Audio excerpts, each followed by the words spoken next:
Hi hello வணக்கம் எல்லாருக்கும். எல்லோரும் எப்படி இருக்கீங்க? என்ன மூட்டு வலியோடு இருக்கீங்களா? கவலையே படாதீங்க. இதோ நம்ம சைவ ஆட்டுக்கால் சூப், அதாவது நம்மளுடைய முடவாட்டுக்கால் சூப் வச்சு நம்ம சாப்பிட்றோம். மூட்டு வலியிலேருந்து நம்ம ஜம்ப் ஆகுறோம். உண்மையிலேயே நீங்கள் ஒரு 2-3 நாள் சாப்பிட்டாலே உங்களுக்கு வந்து கண்டிப்பாக நல்ல ஒரு டிஃப்ரென்ஸ் கிடைக்கும். முக்கியமாக இந்த கழுத்து வலி, முதுகு வலி, மூட்டு வலி, கை வலி, இந்த விரலில் எல்லாம் கூட சில பேருக்கு வலி இருக்கும். அந்த மாதிரி இருக்கிறவங்களுக்குலாம் இது இமீடியட்டாக ஒரு வாரம் சாப்பிட்டீங்கனாலே உங்களுக்கு ஓரளவுக்கு ரிசல்ட்ஸ் நல்லா தெரியும். ஸோ இது வந்து ஃப்ரெஷ்ஷாகவே கிடைக்கிது. பாருங்கள், ஆட்டுக்கால் மாதிரியே இருக்கும் பாருங்களேன். இது ஃப்ரெஷ்ஷாகவும் கிடைக்குதுங்க, பவுடராகவுமே கிடைக்குது. எது எப்படி கிடைச்சாலும் தயவு செஞ்சு வாரத்தில் 2 நாள் 3 நாள் இது சாப்பிடுங்க. இந்த மாதிரி கிழங்கை வந்து கேரட்டில் தோல் சீவுற மாதிரி சீவி துண்டு துண்டாக கட் பண்ணி வச்சுக்கோங்க. பொருட்கள் இது தான். இது வந்து அந்த முடவாட்டுக்கால் வந்து கட் பண்ணி வச்சுருக்கேன். இஞ்சி கொஞ்சம், பூண்டு, சின்ன வெங்காயம், மிளகு, சீரகம், தனியா, இது எல்லாமே நம்ம லேசாக எண்ணெயில் வதக்கிட்டு அரைச்சி அதுக்கப்புறம் அப்படியே காய்ச்ச வேண்டியதுதாங்க. இதில் கொஞ்சம் நல்லெண்ணெய் விட்டுக்கலாம். அப்புறம் நம்ம எடுத்து வச்ச மிளகு, சீரகம், தனியா,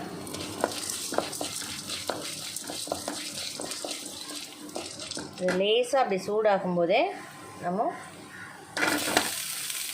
இந்த வெங்காயம், இஞ்சி, பூண்டு எல்லாத்தையும் போட்டு வதக்கலாம்.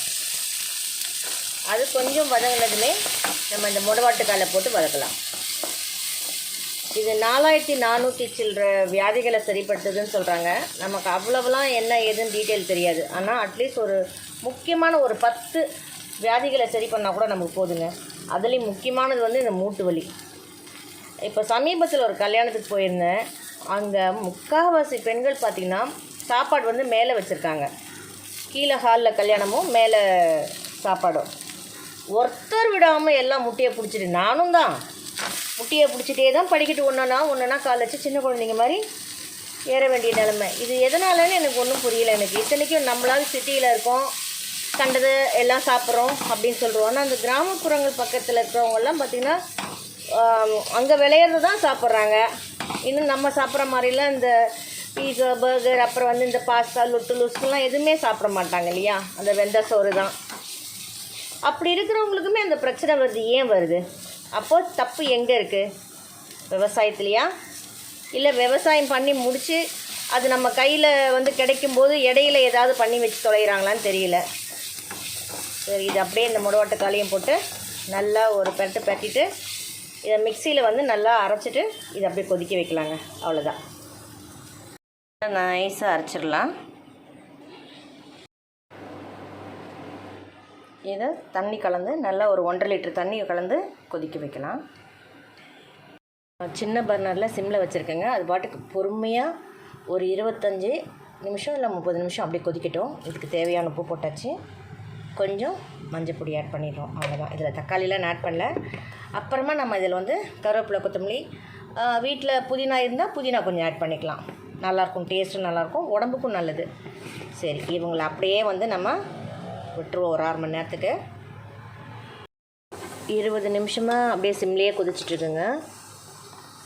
ஐயோ, உண்மையிலே சொல்கிறேன், நம்ம ஆட்டுக்கால் வேகும்போது என்ன வாசனை வருமோ அந்த வாசனை தான்ப்பா வருது. இருங்க, டேஸ்ட் பண்ணி பார்த்துடலாம் எப்படி இருக்குன்னு. இடையில கொஞ்ச நாள் சாப்பிடாமல் விட்டுட்டாங்க. சாப்பிட்டுட்டு இருந்த வரைக்கும் நல்லா இருந்துச்சு. ஐயோ, அட்டகாசம். இது சாப்பிட்டு பழகிட்டிங்கன்னா நீங்கள் ஆட்டுக்காலே வாங்க மாட்டீங்க. இப்போ நான் என்ன பண்ணுறேன்னா புதினா, கொத்தமல்லியே போடுறேன். இது ஆப்ஷனல் தான். இது இல்லைன்னா கூட நம்ம ஃபஸ்ட்டு நம்ம ஆட் பண்ணோம் இல்லையா, அது இருந்தாலே போதும்ப்பா. இது நம்ம என்ன இருக்கோ வீட்டில் இருக்கிறத போடுங்க. சமயத்தில் கருவேப்பிலை இருக்காது, சமயத்தில் கொத்தமல்லி இருக்காது, புதினாவும் இருக்காது. இன்றைக்கி எல்லாமே இருந்தது. ஸோ அடிஷ்னலாக ஆட் பண்ணிட்டேன். இன்னும் இது கொஞ்சம் நேரம் கொதிச்சுன்னு ஒரு 5 நிமிஷம் ஆஃப் பண்ணிடலாம். அட்டகாசமான நம்மளுடைய முடவாட்டுக்கால் சூப் ரெடி. ஐயோ, உண்மையிலேயே வாசனை தூக்குதுங்க. நான் ஆக்சுவலாக ரெடிமேட் பவுடர் தான் நான் வாங்கி யூஸ் பண்ணிகிட்டு இருந்தேன். நானே இப்போ தான் ஃபஸ்ட் டைம் வந்து ஃப்ரெஷ்ஷாக வாங்கி செய்கிறேன். உண்மையிலே வந்து ஆன்லைனில் நல்ல குவாலிட்டியாக பார்த்து 10 ரூபா ஜாஸ்தியாக போனாலும் பரவாயில்ல, நல்லதாக வாங்கி நீங்கள் ரெகுலராக சாப்பிட்டிங்கன்னா உண்மையிலே இந்த மூட்டு வலிக்கு ஒரு நல்ல தீர்வு கிடைக்கும். அட்டகாசமான சூப் ரெடி. நான் இது ஃபில்டர்லாம் கூட பண்ணலைங்க. அப்படியே தான் நான் வந்து கொதிக்க வச்சேன். நல்ல நைஸ் பேஸ்ட்டாக அரைச்சிட்டு அப்படியே கொதிக்க வச்சாச்சு. இதை அப்படியே தான் குடிக்க போகிறேன். எதையுமே நம்ம வேஸ்ட் பண்ண தேவையில்லை. முக்கியமாக அதில் கார்ன்ஃப்ளவர்லாம் கூட சில பேர் கலப்பாங்க. நான் அதெல்லாம் எதுவுமே கலக்கலை. ஸோ தயவு செஞ்சு இந்த மூட்டு வலி, கழுத்து வலி, இடுப்பு வலி இருக்கிறவங்க, இந்த நரம்பு தளர்ச்சி இருக்கிறவங்க வாரத்தில் குறைஞ்சது ஒரு 3 நாளாவது இந்த சூப் நீங்கள் செஞ்சு சாப்பிட்டு பாருங்கள். சர்க்கரை நோய் இருக்கிறவங்களுக்கு வந்து இந்த கை கால் வலி, மூட்டு வலி, அதே மாதிரி அவங்களுக்கு இந்த பாத எரிச்சல் இருக்கிறவங்க, 45 வயசுக்கு மேலே மாதவிடாய் நின்றவங்க எல்லாருக்குமே இது ஒரு அற்புதமான சிறந்த மருந்து. கண்டிப்பாக இந்த பதிவு உங்களுக்கு பயனுள்ளதாக இருக்கும்.